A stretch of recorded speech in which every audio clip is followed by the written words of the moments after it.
Here are the details of the matches then tonight. Bristol Rovers against Exeter City is live on BBC Radio Bristol. I'm afraid in the last half an hour we've heard the match between Swindon and Stockport's been called off. That after the Swindon team had made the long journey up there as well to Greater Manchester.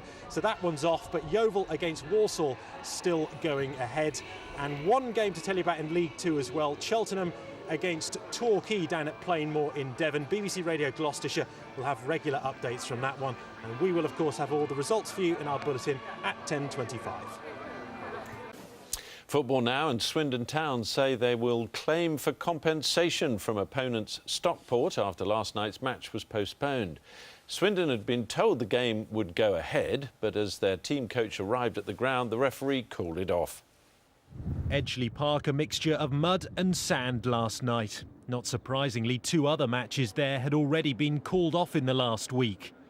Swindon arrived at 6 o'clock, having been assured before they travelled that the game would be on. Stockport's ground staff had made that decision, but when the referee arrived in the evening, he deemed the surface unplayable. The referee should have been called in this morning. You know, if there are any doubts about any sort of game, he should have been brought in. You know, and if you speak to the referee, had he been approached and asked to come into the pitch and check it, he'd have given the same decision he's given now. We shouldn't be allowed to travel, and whoever's made the decision has got it completely wrong. It's cost everybody a lot of time and money. Under Football League rules, Swindon will now claim back their expenses from Stockport because the home club failed to postpone the game before they made their journey. The Swindon fans, though, won't be so lucky.